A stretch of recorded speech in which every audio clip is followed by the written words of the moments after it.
welcome back. Today we're talking about Succession Season 3, Episode 4. And this episode really emphasized the fact that for the Roy family, either they thrive together or they die together. So the central conflict here is this fatal 4%. Ken's actions have pretty much caused everyone to lose all faith in the family's ability to control the company. And I like the addition of Adrian Brody. I mean, this meeting was just unbelievable.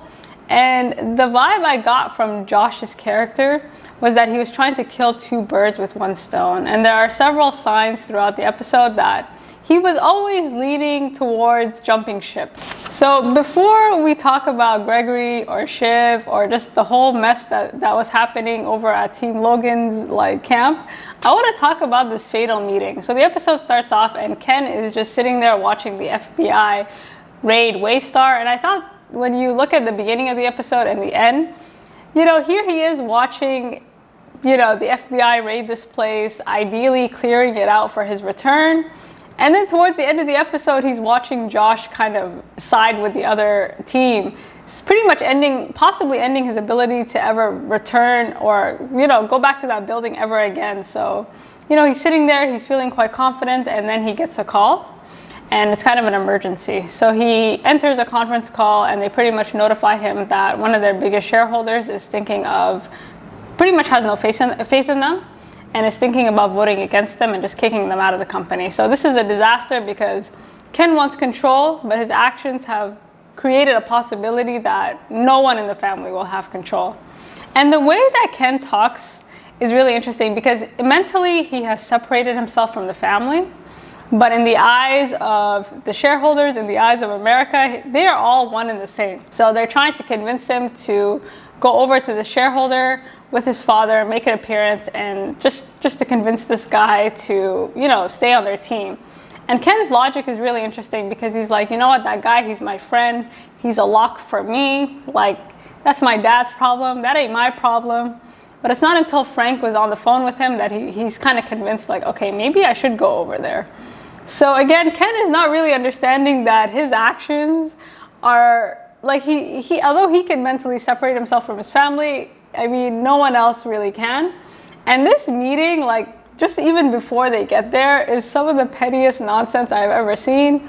They go on separate planes, separate helicopters. They can't even look at each other. This is a level of petty I aspire to. I think his dad wanted his plane to go first, just so he wouldn't be waiting around for him. And then Ken kind of goes up ahead. So again, these two are just, they don't want to be anywhere near each other. This is survival mode.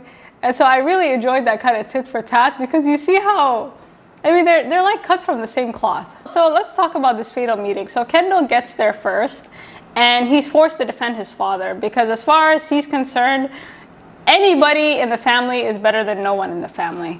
And the way he's talking to this guy, it's like he's his friend. He's like, dude, you should come to my 40th. He's kicking it with him. But the vibe I got from Josh is listen, this is a business meeting. I don't really want to, that's not what this is about. And throughout the episode, they kind of have to convince this guy that they can still work together. Despite their family feud, the company, they're still competent and this isn't really affecting their ability to run the company. And everything about it was so fake, right? The hug. I love the awkward silences between Ken and Logan. And I love how they kept zooming in on Adrian's face because he was just looking at them you guys are so raggedy. I don't believe any of this. And I think when he saw the two of them together, he realized how bad it really was. They are not talking to each other. So the issue is, what does Josh want? And initially, I assumed it's because he wanted his money back. It seemed like a plausible situation. But as the episode goes on, you realize, this guy is playing games, right?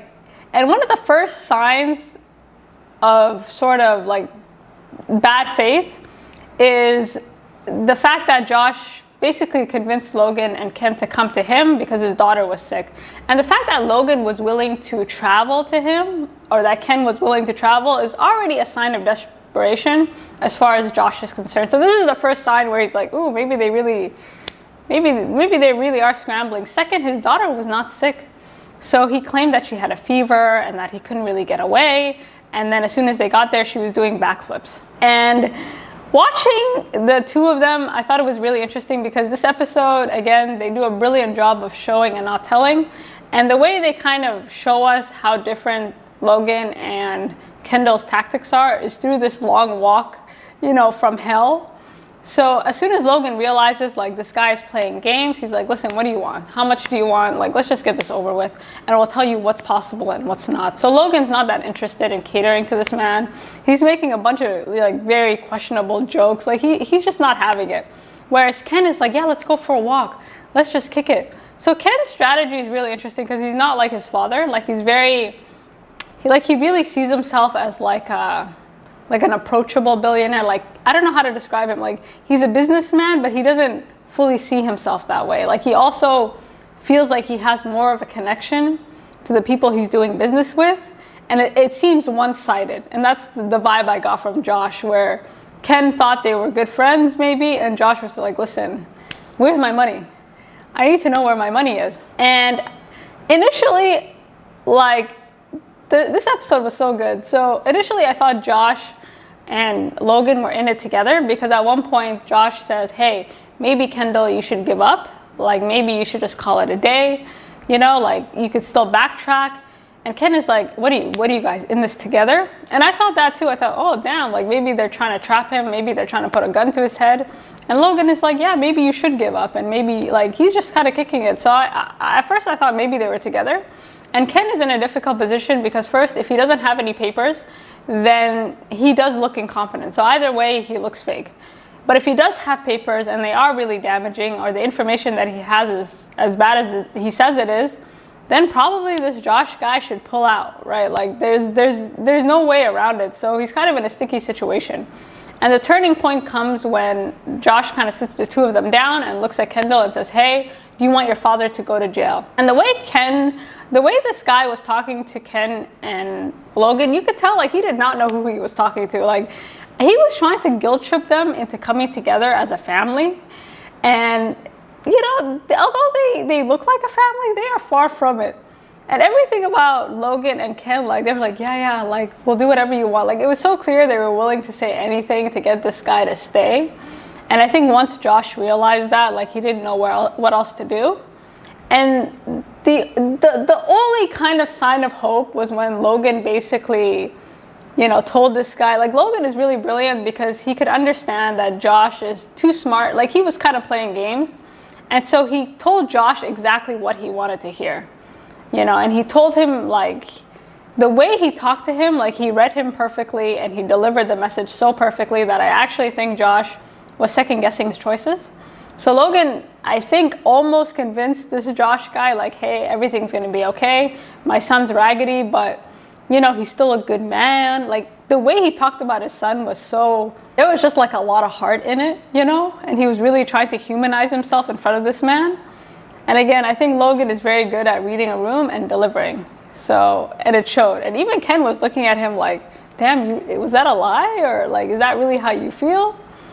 And so after Logan almost saves them, everything kind of falls apart. And this is the issue with this family, which is they don't know when to stop, right? Like they push past their limits. So time and time again, this Josh character was saying, listen, do you want a trolley? Like, do you want a cart? Like, I gotta go. Like, you guys good?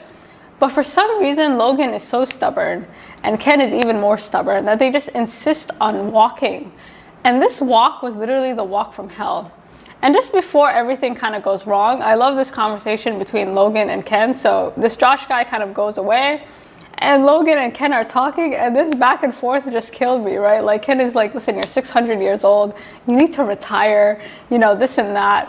And Logan is like, listen, you lost Gregory. So we're going to talk about Gregory later. You know, like everybody's on my side. They're currently at my company looking for ways to help me. Like you need to give in. And watching Logan like push himself, you know what I mean? Like he's like his total detachment from his body and his mind was really interesting because the thing with Logan is that he can't accept that eventually like you cannot live forever, you know, and Logan I think forgets that he's only human. And he just refused to take a break. He just refused. He just kept walking and walking and walking. And I think it really speaks to, again, his mindset as this guy that will rule forever. Like his biggest nightmare is having somebody take over for him. And in terms of like the successor, I don't think Logan wants a successor, right? It's either, you know, it's my company and once I'm gone, it's gone. Like there is no successor. And watching him huff and puff and struggle, I'm just like, dude, you know, even Ken said it. It's like, you're so delusional. Like, do you not, like, you need to take a rest. And of course, eventually he collapses.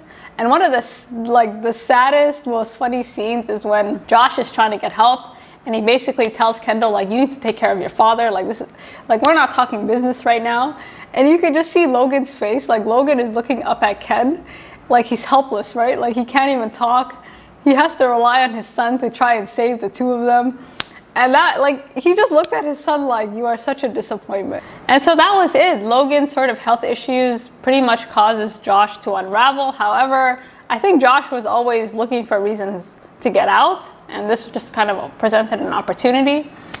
And so, you know, poor Ken gets the news that they lost one of their biggest sort of supporters to the other side. And now, like, watching his face on the plane towards the end of the episode, you know, just when you contrast it to the beginning where he was so happy and so enthusiastic, and now he's kind of watching like the severity of the consequences, right? Like, he assumes that it's going to be someone in the family that takes over. Like, his only competition in his mind was his family. He never really thought that, you know, something else could happen. And then on the flip side, like, watching Logan on the plane was really interesting because he's exhausted, he's laughing, and he kind of made some progress. So yeah, maybe they lost this investor, but somehow Shiv was able to convince, I guess, their news agency to start running like very negative press on the president, who pretty much ditched him. So with that, we're gonna turn to what was going on in the office. And I really enjoyed the back and forth because back at Waystar, like, everybody's Team Logan now, or at least it looks like they're Team Logan, right? Like, they're all kind of waiting for news, like hoping that they don't lose this supporter. So they have no idea what's going on with Logan. They have no idea what's going on with Ken. So they're just all waiting. So the first person I want to kind of rip apart is Shiv. And watching Shiv play a boss was super interesting because the whole episode, all she did was walk around and look important. And she's very good at looking important, isn't she? Like, I think this episode, towards the end, she understood, but again, she's someone who doesn't like to get her hands dirty. She likes to give orders, but she never wants to be the one to actually follow through on that order. So she was pretty much tasked with the responsibility of kind of being her father's eyes and ears, and also trying to convince their news agency delicately to run press against the president in hopes that he'll kind of ease pressure off Logan. And so she's like, yeah, of course I can do that. But of course, rather than do it herself, she has to delegate these tasks. And the person that she relies on the most is her husband, Tom. So she goes over to Tom and says, hey, I need you to convince these people to run press. And Tom is sitting there looking at her like, excuse me, ma'am? Like, do you even know what you're asking? And Tom is losing it, right? Like, he's kind of spiraling out of control. And he's not even pretending to care about what anybody thinks, right? Like, before he used to put on a smile. Now he's like, ugh. And that scene, like, Tom had so many, I think Tom and Gregory have some of the best lines. Like, Tom is sitting there, he's flipping through like a prison catalog. You know, he's trying to choose, like, I was just dying. And he's like, you know, they say I have cancer of the career. Like, he's like, lady, I don't care about your press. I gotta think about prison. I gotta think about survival. I don't got time for you. So Tom kind of agrees to take on Shiv's task. And then Shiv also tasks him with the responsibility of closing out Greg. So Gregory, we'll talk about at the end, but Gregory, you know, Logan kind of made Gregory an offer he couldn't refuse.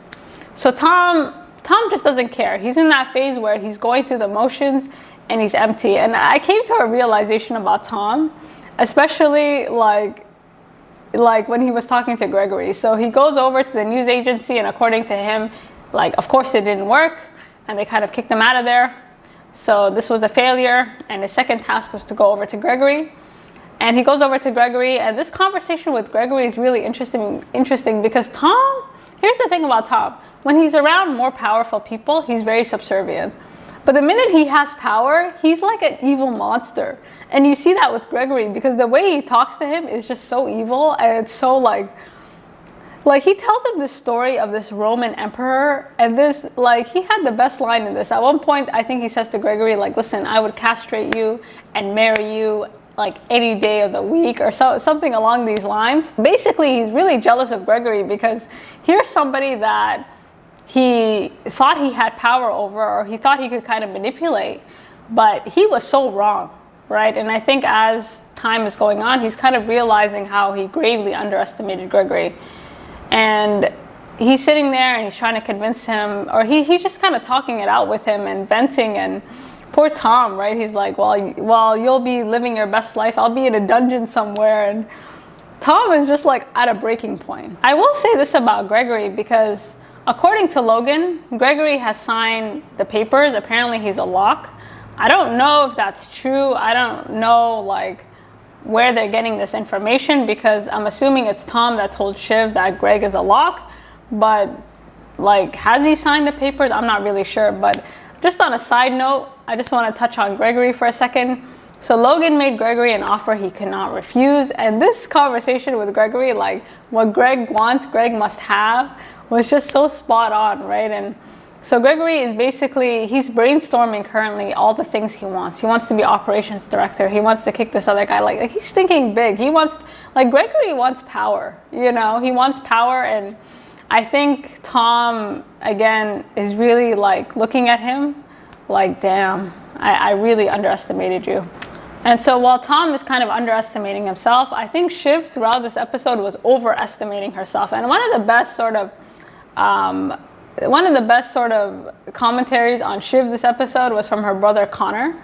So Connor is basically at that point where he's like, I want to become president and my father's about to go down, so if you want my support, you need to cut me a check. And I love Connor's character because he's the oldest child, correct me if I'm wrong, but he's the most immature. And usually it's the oldest child that has the most responsibility, that's supposed to be doing the most stuff. But Connor is useless. He's totally useless. And what he says to Shiv is really interesting. He's like, remember that time where you used to, you know, put stamps or something and pretend like, you know, you were basically more important than you were? Like, he kind of calls her out and says, listen, I don't want to talk to you. I want to talk to somebody else. And that pretty much summed up Shiv's entire role. And like everybody else in this family, Shiv oversteps, right? She's literally going in office to office like she owns the place. She's like, yeah, let me know, you know, notify me if something happens, this and that. And she eventually oversteps to the point where her father has to call her and says, hey, so I heard that you're basically trifling and you need to stop it. And the thing that he says that I think gets her gears turning is that he's like, listen, I can give it to you, but I can't walk you there. You know what I mean, girl? Like, you got to show some natural leadership qualities.